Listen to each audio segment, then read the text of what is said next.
ಸುಮಕಿರಣ್ 22ಗೆ ಸ್ವಾಗತ. ಸೊ ನೋಡಿ, ಇವತ್ತಿನ ಒಂದು ವಿಡಿಯೋದಲ್ಲಿ ನಾನು ಗಿಣ್ಣನ ಯಾವ ಥರ ಮಾಡ್ತಾರೆ ಅಂತ ತೋರಿಸ್ತಾ ಹೋಗ್ತೀನಿ. ನಾನು ಒಂದು ಪ್ಯಾಕೆಟ್ ಹಾಲು ಹಾಕ್ಕೊಂಡಿದ್ದೀನಿ. ಒಂದು ಪ್ಯಾಕೆಟ್ ಹಾಲಿಗೆ ಒಂದು ಅರ್ಧ ಉಂಡೆ, ಅರ್ಧ ಉಂಡೆ ಬೆಲ್ಲ ಹಾಕ್ಕೊಂಡು ನೀಟಾಗಿ ಮ್ಯಾಶ್ ಮಾಡ್ಕೊಳ್ತೀನಿ. ಉಂಡೆ ಎಲ್ಲೂ ಕೂಡ ಇರಬಾರ್ದು, ನೀಟಾಗಿ ಕರಗಿಸ್ಕೊಳ್ಬೇಕು. ಬೆಲ್ಲ ಹಾಕ್ಕೊಂಡು ನೀಟಾಗಿ ಕರಗಿಸಿದ್ಮೇಲೆ ನಾನು ಅದಕ್ಕೆ ಸ್ವಲ್ಪ ಏಲಕ್ಕಿ ಶುಂಠಿನ ನೀಟಾಗಿ ಪುಡಿ ಮಾಡ್ಕೊಂಡಿದ್ದೀನಿ. ಅದು ಸ್ವಲ್ಪ ಪುಡಿನ ಹಾಕ್ಕೊಂಡ್ಬಿಟ್ಟು ಮತ್ತು ಸ್ಮ್ಯಾಶ್ ಮಾಡ್ಕೊಳ್ತೀನಿ. ನೀಟಾಗಿ ಸ್ಮ್ಯಾಶ್ ಮಾಡ್ಕೊಳ್ಬೇಕು. ಈ ಏಲಕ್ಕಿ ಪುಡಿ ಹಾಕೋದ್ರಿಂದ ತುಂಬ ಚೆನ್ನಾಗಿರುತ್ತೆ ಸ್ಮೆಲ್ಲು, ಹಾಗೆ ಕೂಡ ಟೇಸ್ಟು ಕೂಡ ತುಂಬ ಸಖತ್ತಾಗಿರುತ್ತೆ. ಹಾಗಾಗಿ ಯಾವುದೇ ನಾವು ಈ ಥರ ಮಾಡಬೇಕಾದ್ರೆ, ಒಂದು ಸ್ವೀಟ್ ಮಾಡಬೇಕಾದ್ರೆ ಏಲಕ್ಕಿ ಶುಂಠಿನ ಆದಷ್ಟು ಯೂಸ್ ಮಾಡಬೇಕು. ಮತ್ತು ನಾನು ಈ ಥರ ಸೋಸ್ಕೊಳ್ತೀನಿ, ನೀಟಾಗಿ ಸೋಸ್ಕೋಬೇಕು. ಬೆಲ್ಲದಲ್ಲಿ ತುಂಬ ಕಲ್ಲು ಇರುತ್ತೆ, ಹಾಗಾಗಿ ತುಂಬ ಸೋಸ್ಕೊಳ್ತೀನಿ. ಏಲಕ್ಕಿ ಶುಂಠಿನೂ ಕೂಡ ಅಷ್ಟೇ, ಅದನ್ನು ಸೋಸ್ಕೊಂಡ್ರೆ ನನಗೆ ಸಿಪ್ಪೆ ಇರುತ್ತೆ ಅಲ್ವಾ, ಸೊ ಯಾವುದೇ ಥರ ಬಾಯಿಗೆ ಸಿಗೋದಿಲ್ಲ. ಹಾಗಾಗಿ ಆ ಬೆಲ್ಲ ಜೊತೆಗೂ ಕೂಡ ಏಲಕ್ಕಿ ಶುಂಠಿನ ಹಾಕ್ಕೊಂಡು ನೀಟಾಗಿ ಸೋಸ್ಕೊಳ್ತೀನಿ. ಇದು ಒಂದೇ ಪ್ಯಾಕೆಟ್ ಹಾಲು, ಮತ್ತು ನಾನು ನೆಕ್ಸ್ಟು ಅದಕ್ಕೆ ಇನ್ನೊಂದು ಪ್ಯಾಕೆಟ್ ಹಾಲನ್ನು ಆ್ಯಡ್ ಮಾಡ್ತೀನಿ. ಓಕೆನಾ. ನೋಡಿ, ಫಸ್ಟಿಗೆ ಒಂದು ಪ್ಯಾಕೆಟ್ ಹಾಲು ಹಾಕ್ಕೊಂಡು ಬೆಲ್ಲ ಹಾಕಿ ಎಲ್ಲ ನುಣ್ಣಗೆ ಮಾಡ್ಕೊಂಡ್ಬಿಟ್ಟು ಅದನ್ನ ಸೋಸ್ಕೊಂಡಾದ್ಮೇಲೆ ಅದ್ರ ಜೊತೆಗೆ ಇನ್ನೊಂದು ಪ್ಯಾಕೆಟ್ ಹಾಲು ಹಾಕ್ಕೊಳ್ತೀನಿ. ಓಕೆನಾ.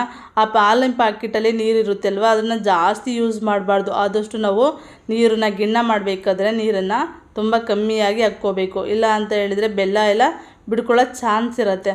ನೋಡಿ, ಈಗ ಗೀಬ್ ಹಾಲು ಇರುತ್ತೆ ಅಲ್ವಾ, ಅದಕ್ಕೆ ನೋಡ್ಕೊಂಡು ಹಾಕ್ಕೋಬೇಕು. ನಾವು ತುಂಬ ಜಾಸ್ತಿ ಹಾಕಿದರೆ ತುಂಬ ರಬ್ಬರ್ ಥರ ಬರುತ್ತೆ, ಕಮ್ಮಿ ಹಾಕಿದರೆ ಅದು ಗಟ್ಟಿಗೆ ಆಗೋದಿಲ್ಲ ಹಾಲು, ಆ ಥರ ಆಗಿಬಿಡತ್ತೆ. ನಾವು ನೋಡಿಕೊಂಡು ನಮಗೆ ಎಷ್ಟು ಹದ ಬೇಕು ಅಂದ್ಕೊಂಡು ಸ್ವಲ್ಪ ಹಾಕ್ಕೋಬೇಕು. ನಮಗೆ ಒಂದು ಮೀಡಿಯಮ್ ಆಗಬೇಕು ಗಿಣ್ಣ, ಒಂದು ಕೇಕ್ ರೀತಿಯಾಗಿ ಬರಬೇಕು. ಆ ಥರ ಮಿಕ್ಸ್ ಮಾಡಿಕೊಂಡು ನೀಟಾಗಿ ಮಿಕ್ಸ್ ಮಾಡ್ಕೋಬೇಕು. ನೋಡ್ತಾ ಇರ್ಬೋದು, ನನಗೆ ಒಂದು ಸ್ವಲ್ಪ ಕಮ್ಮಿ ಅನ್ನಿಸ್ತಾ ಇತ್ತು, ಹಾಗಾಗಿ ಸ್ವಲ್ಪನೇ ಹಾಕ್ಕೊಂಡು ನಾನು ಮಿಕ್ಸ್ ಮಾಡ್ತಾ ಇದ್ದೀನಿ.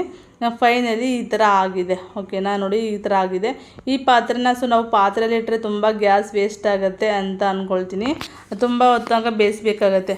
ಅದಕ್ಕೆ ನಾನು ಪಾತ್ರೆಯಲ್ಲೆಲ್ಲ ಇಟ್ಟು ನಾನು ಇದು ಮಾಡಲ್ಲ, ಗಿಣ್ಣ ಮಾಡೋದಿಲ್ಲ. ಸೊ ಇದಕ್ಕೆ ಎಷ್ಟು ಬೇಕೋ ಒಂದು ಮೆಜರ್ಮೆಂಟ್ ಅನ್ನೋ ರೀತಿ ಒಂದು ಕುಕ್ಕರ್ ತೊಗೊಳ್ತೀನಿ, ದೊಡ್ಡ ಕುಕ್ಕರು. ಸ್ವಲ್ಪ ನೋಡಿ, ಈ ಥರ ಸ್ವಲ್ಪ ದೊಡ್ಡ ಕುಕ್ಕರಲ್ಲಿ ನೀರು ಹಾಕ್ಕೊಂಡು ಈ ಥರ ಕೆಳಗಡೆ ಒಂದು ರಿಂಗ್ ಟೈಪ್ ಇಟ್ಕೊಂಡಿದ್ದೀನಿ.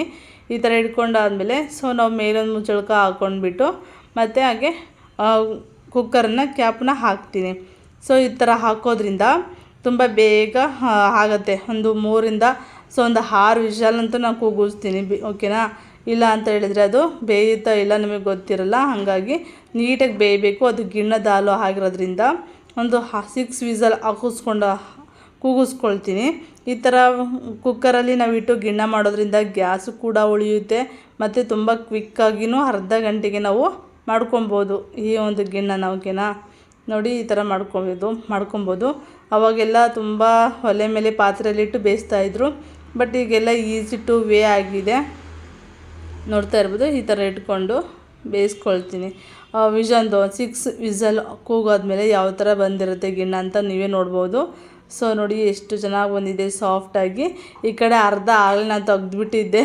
ಸೊ ಹಾಗಾಗಿ ನಿಮ್ಗೆ ಆ ಥರ ತೆಗ್ದಾದ್ಮೇಲೆ ಮತ್ತೆ ವಿಡಿಯೋ ಮಾಡ್ಕೊಂಡಿದ್ದೆ, ನಿಮಗೆ ತೋರಿಸಿಲ್ಲ ಅಂಥೇಳಿ. ನೋಡಿ, ಮೊಸರು ಥರ ಎಷ್ಟು ಚೆನ್ನಾಗಿ ಬಂದಿದೆ ಅಂಥೇಳಿ. ಇದನ್ನು ತುಂಬ ಬಿಸಿ ಇತ್ತು. ಓಕೆನಾ. ಯಾರೆಲ್ಲ ನೋಡ್ತಿದ್ದಾರೆ ಪ್ಲೀಸ್ ಲೈಕ್ ಮಾಡಿ, ಹಾಗೆ ಕಮೆಂಟ್ ಸೆಕ್ಷನಲ್ಲಿ ಕಮೆಂಟ್ ಮಾಡಿ.